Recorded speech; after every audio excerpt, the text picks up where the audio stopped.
Bismillah, assalamualaikum guys. Kembali lagi di channel Jurnal Terupdate. Nah, ini ada video Komisi 10 DPR RI mengadakan rapat kerja dengan Mendikbudristek RI guys. Anggota DPR RI fraksi Demokrat Anita Jacob meluapkan amarahnya saat berhadapan dengan Menteri Nadiem dan pejabatnya guys. Anita mengatakan pejabat Kemendikbudristek tidak baik dalam mengelola anggaran sehingga meluapkan emosinya sambil menggebrak meja. Lantas dia juga meminta KPK turun tangan untuk memeriksa Kemendikbud. Jadi tak perlu berlama-lama, langsung saja kita simak video ini guys. Bismillah. Kita semua mengetahui bahwa ada kekurangan anggaran ya 15 triliun, tetapi kalau menurut saya mari kita koreksi diri. Kenapa ini terjadi? Jujur sama diri kita sendiri. Anggaran yang sudah diberikan begitu banyak tahun 2024 apakah sudah digunakan dengan baik atau tidak? Jangan kalau dikurangin kita sedih, tapi waktu dikasih banyak kita tidak menggunakannya dengan baik. Kenapa saya mengatakan tidak melakukannya dengan baik?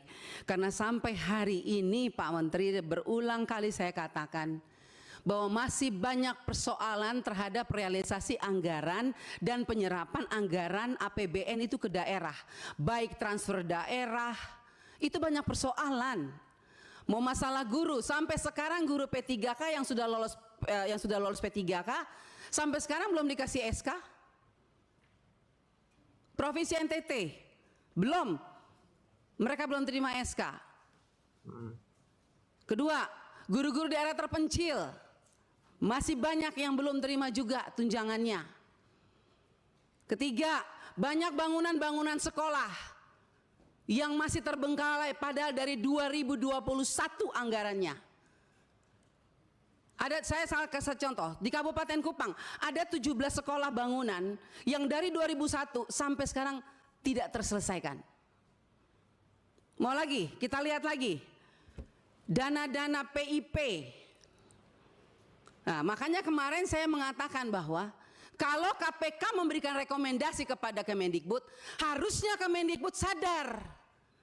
Karena apa, kami ini Dewan kami sudah bilang setiap rapat, banyak persoalan, lakukan pengawasan, laporkan kepada kami. Tapi kami tidak pernah didengar. Ya kan?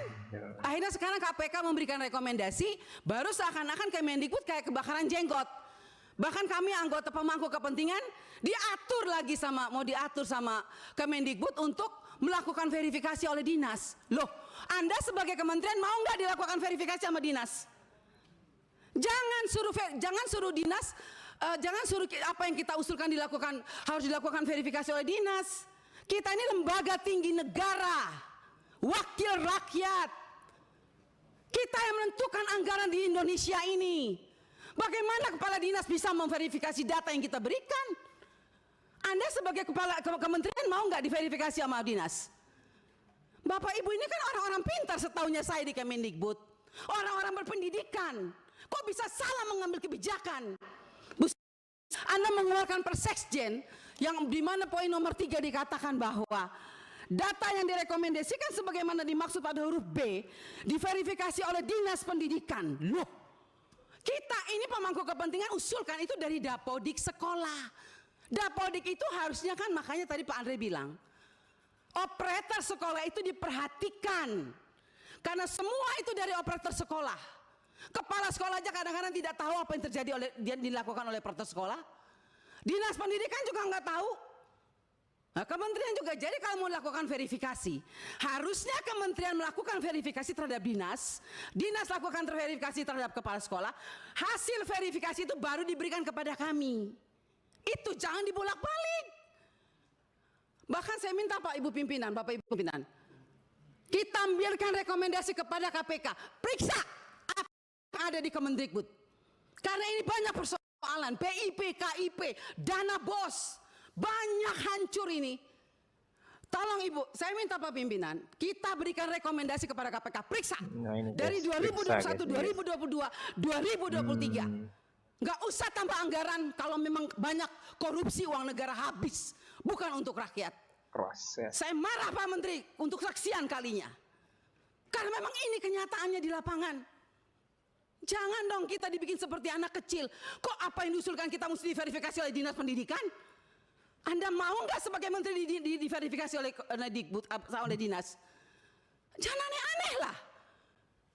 Kalian tuh dipilih oleh presiden, harusnya berikanlah yang terbaik untuk rakyat. Semoga pembicaraan saya ini dilihat oleh presiden yang baru. Semoga presiden yang baru memperhatikan kinerja kementerian sekarang ini, memperhatikan eselon-eselon 1 yang sudah ada ini. Tidak memberikan solusi kepada negara, hanya membuat persoalan di daerah. Yang tertinggal tetap tertinggal, yang guru menangis tetap menangis. Bicara plafon digital, mana keadilan untuk daerah 3T? Enak daerah-daerah yang sudah ada internetnya diberikan terus, tapi kita yang daerah 3T yang tidak ada internetnya dibiarkan begitu saja. Mana keadilan sosial bagi seluruh rakyat Indonesia, Pak Menteri? Saya sangat kecewa. Kita sudah mau habis masa jabatan. Anda mungkin sebentar lagi habis, atau Anda lanjut, saya tidak tahu. Tapi saya puji Tuhan, Tuhan dan rakyat masih memilih saya kembali. Dan sampai ini, apapun yang terjadi, kita yang terpilih kembali, kita akan tetap memperjuangkan keadilan dan kebenaran untuk kemajuan anak negeri kita. Bukan untuk kita anggota dewan, bukan. Jadi jangan aneh-aneh punya pikiran negatif terhadap wakil rakyat. Semua data-data yang kita pilih itu adanya di Dapodik sekolah. Perhatikan dong operator sekolah, perhatikan kepala sekolah, perhatikan dinas. Jangan hanya urus yang besar-besar triliunan, tapi begitu sampai di bawah tidak pernah diperhatikan. Omong kosong semua ini. Saya setuju KPK memberikan rekomendasi. Bila perlu kita berikan rekomendasi kepada KPK, periksa Kemendikbud. Biar kita lihat siapa yang bobrok, siapa yang mencintai negeri ini sebetulnya. Wakil rakyatkah atau mereka? Jangan begitu dong. Bikin persekjen memalukan, Bu Sekjen. Ya iyalah, Anda jangan senyum. Anda membuat persekjen, tidak pikir, masa kita diverifikasi oleh dinas? Mending kalau kepala dinasnya bersih. Kalau kepala dinasnya justru yang mencuri uang PIP, bagaimana Ibu?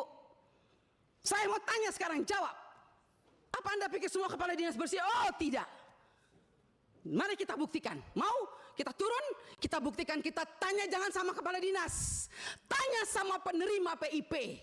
Itu baru bisa dapat jawabannya. Kalau Anda hanya turun hanya di dinas, semua jawabannya bagus. Tapi coba turun ke rakyat. Turun ke penerima orang tua. Kalau nggak lihat itu orang tua punya air mata. Omong kosong. Nama ada, SK ada, uang nol. Sampai hari ini. Baik. Jadi kalau kita mau bicara soal anggaran, Pak, jangan ditambah.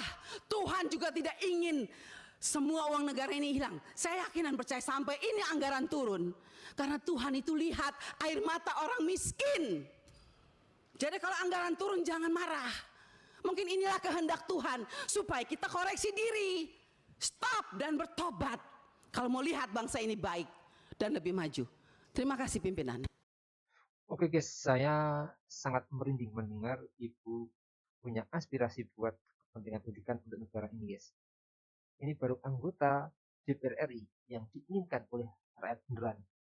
Tapi kenapa dari sekian banyaknya wakil rakyat, hanya ada segelintir orang saja yang berani bersuara lantang sekeras seperti Ibu ini, yang benar-benar mewakili suara rakyat. Terus yang lain pada kemana?